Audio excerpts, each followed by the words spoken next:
77 bérets verts du fameux commando Kieffer. Ils étaient parmi les premiers à fouler le sol de France à Ouistreham, et c'est aussi à ces bérets verts que l'on doit rendre hommage aujourd'hui, 50 ans après, le commando Kieffer, un reportage de Bernard Nicolas.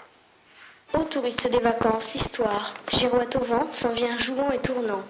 Juin 1944, les Français étaient en tête. Ils furent 177, les hommes de Philippe Kieffer, en ce jour de feu d'enfer. Aujourd'hui, les enfants des écoles de Ouistreham chantent la gloire des bérets verts du commando Kieffer. Mais qui se souvient encore de Gwenaël Bolloré, l'infirmier, Henri Dorfsmann, l'homme de guerre, Maurice Chauvet, l'agent de liaison, ou l'aumônier du commando René de Norroy. 4 Français sur les 177 qui, après avoir rejoint Londres et les forces françaises libres, ont choisi de se battre aux côtés des Anglais avec à leur tête Philippe Kieffer. J'avais pas 18 ans, donc j'étais obligé de passer par la marine. Et puis là, je me suis aperçu que je ne pourrais jamais embarquer parce qu'il n'y avait pas assez de bateaux et beaucoup de marins compétents.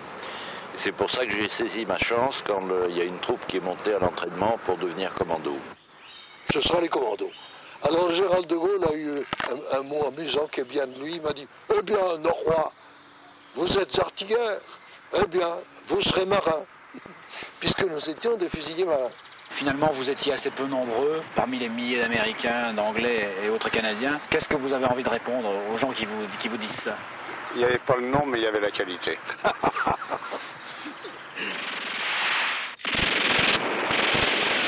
Est-ce que vous avez un souvenir de ces entraînements? Vous vous êtes dit, j'arriverai jamais au bout? Oui, j'ai eu très peur de ne pas arriver jusqu'au bout et vraiment j'aurais été déçu. Alors je suis arrivé jusqu'au bout parce que j'ai des camarades qui m'ont aidé et puis je voulais vraiment ça et la volonté dans ces cas-là, c'est un ressort très puissant. Peut-on parler de réelle fraternité entre Français et Anglais? Ah oui, non, facilement. À tel point que je sais que dans la nuit, je pensais, après tout, si je suis descendu dans cette affaire, puisqu'on nous avait annoncé 50% de pertes, ils vont peut-être m'enterrer avec, en me fichant sur le ventre le chardon d'Écosse ou le poireau du Pays de Galles. Après tout, ça serait que justice. Ils nous ont accueillis, ils nous ont donné les moyens de revenir. Ils peuvent bien récupérer nos corps. Ça m'aurait pas choqué du tout. Vous étiez prêt à mourir anglais, même si vous avez voulu défendre la terre de France? Oui, non. D'ailleurs, pour moi, personnellement, j'avais beau être dans une unité française, il est indiscutable. Bon, tout était anglais, que ce soit la nourriture, les vêtements, les souliers, la brosse à dents. Non, ça, je faisais pas la différence. Et quand je suis tombé dans un commando qu'on appelait franco-britannique, ça me paraissait absolument normal. C'est une chose qui me choquait pas du tout. On est parti dans un camp qui était gardé par des Américains avec des fils de fer barbelés. Et si quelqu'un avait voulu sortir, il aurait certainement été abattu. Et ça a duré 8 jours. Alors pendant ce temps-là, on savait bien qu'on ne nous avait pas enfermés comme ça pour rien. Et pendant ce temps-là, on nous a montré des plans avec des noms faux, bien sûr, des noms codés. Et on nous a expliqué ce qu'on avait à faire. Et là, on savait qu'on allait débarquer, mais on ne savait pas très bien où. Sauf qu'il y avait des camarades qui étaient de Normands ou des Bretons du Havre qui avaient plus ou moins reconnu. Et un jour, Lovat, notre patron, nous a réunis. Il a dit voilà, dans un quart d'heure, dans les camions, on part. On est parti et on est arrivé jusqu'à nos barges de débarquement. Anglais et Français mêlés accouraient nous délivrer, aidés par la résistance aux touristes des vacances.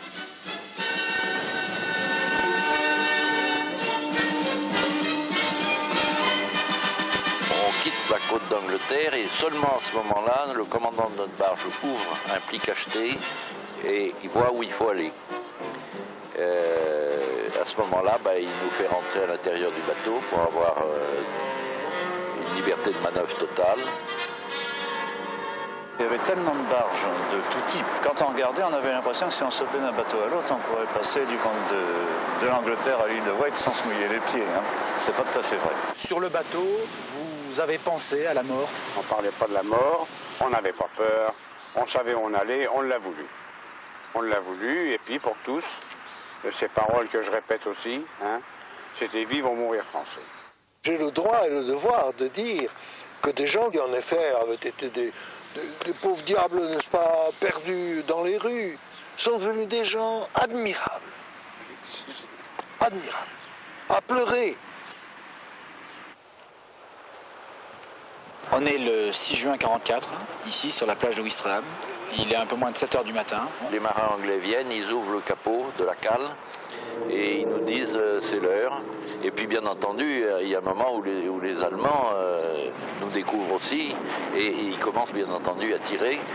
À ce moment-là, la flotte alliée répond, les barges se remettent en route et on va le plus vite possible s'échouer sur la plage. Et puis alors on débarque dans l'eau, on a de l'eau jusqu'à la poitrine et dans l'eau on se meut très lentement et on ne peut pas s'allonger par terre parce que sinon on se noie. Il ne faut pas oublier qu'on a 40 kilos sur le dos à porter. Mais quand on arrive sur la plage, il faut courir le plus vite possible. Il y a sûrement 500-600 mètres à faire où on est comme des lapins pour les Allemands qui sont dans les blocos. Je vois mon image avec mon sac sur le dos et courir, mais courir très vite.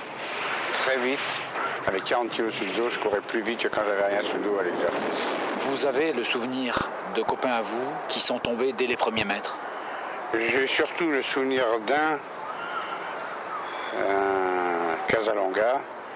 Je grimpais là. Je grimpais moitié courant, moitié marchant, enfin comme je pouvais. Et je suis arrivé à sa hauteur. Il était couché, blessé. Et il m'a crié, il n'a pas dit à moi, il a dit pour tout le monde, allez-y les gars. Et il s'est mis à chanter la Marseillaise. Je ne sais pas si je vais pas pleurer là. Il y a eu plusieurs minutes pendant lesquelles j'ai été persuadé que c'était foutu. Nous avions perdu, le débarquement était un échec, on ne pouvait pas avancer, on était, comme on dit en anglais, stuck, n'est-ce pas, collé au sol, on ne pouvait pas se lever, j'étais par terre, couché. Les Allemands résistaient et mieux contre-attaquaient. Aucune haine habitait les Français vis-à-vis de leurs ennemis. De leur bunker situé sur la dune, les Allemands se battent. Des bérets verts vont mourir, d'autres passent et progressent vers le casino de Ouistreham, leur premier objectif.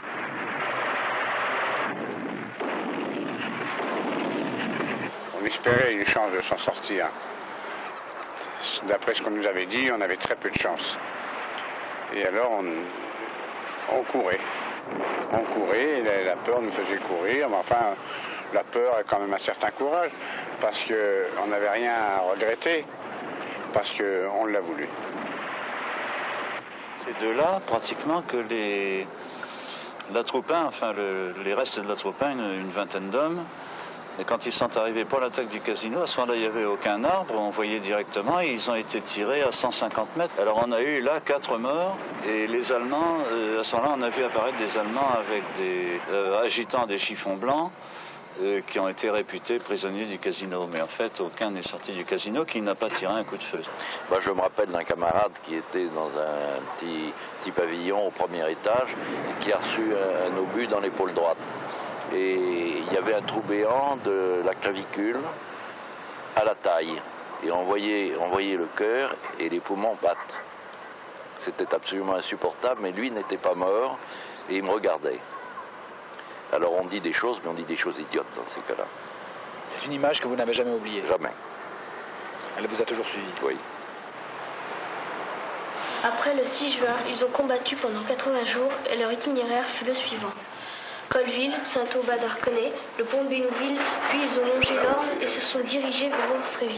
C'était notre objectif numéro 2. Le premier étant le casino, le deuxième de traverser le plus rapidement possible pour que le pont puisse tenir et que plus tard des éléments motorisés puissent s'en servir. J'ai trouvé que le pont était très long, très très long, beaucoup plus long que maintenant, parce que quand je suis arrivé de l'autre côté, j'ai respiré pas seul et d'autres aussi, parce qu'il y en a qui sont restés derrière. Et moi, je suis passé dans la fumée. On m'avait prévenu, passe vite, quand ils jettent un fumigène au milieu, ils arrêtent de tirer. Votre journée n'était pas terminée, là? Ah ben non, on avait encore pratiquement 4 km à peu près à faire. On a longé toute la plaine où ont abouti les airbornes. Et toujours dans l'inconnu? Oui, la France entière était terrain inconnu. Amfreville, C'est le dernier objectif du jour J pour le commando Kieffer. La jonction est faite avec les paras anglais. Il s'agit désormais de tenir et de ne jamais reculer vers la mer.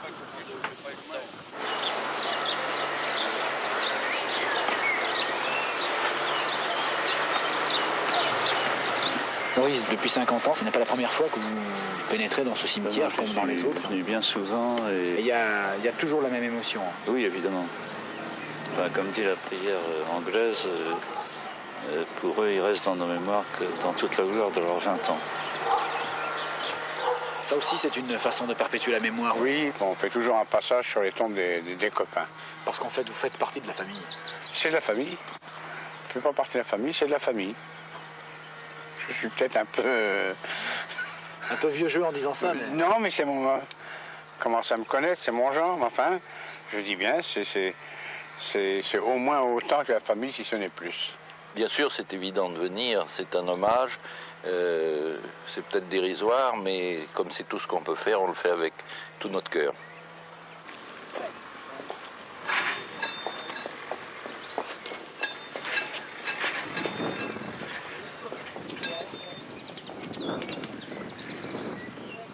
Le 6 juin 1944, ils ne sont qu'une poignée de Français, mais leur sens du sacrifice est le même. Et à ceux qui les ont trop vite oubliés, les survivants du commando Kieffer, une cinquantaine d'hommes aujourd'hui, sont là pour répondre et témoigner. Le jour J, on y était. Le bataillon avait été dissous en juillet 1945. Et alors personne ne s'en est occupé, à tel point que les familles, souvent, n'avaient même pas été prévenues des décès. Les types sont partis avec un battle-dress usagé et un béret vert. Bon, ben, c'est quand même un peu court pour payer la soupe. Et on était OANI de la marine, parce qu'on avait fait quelque chose. 50 ans après, vous allez à juste titre participer aux cérémonies, vous êtes à juste titre interrogé par les journalistes. C'est un tout petit peu tard quand même. C'est vraiment un tout petit peu tard. Et puis quand j'y réfléchis, il y en a tellement qui sont plus là. Vous en tout cas,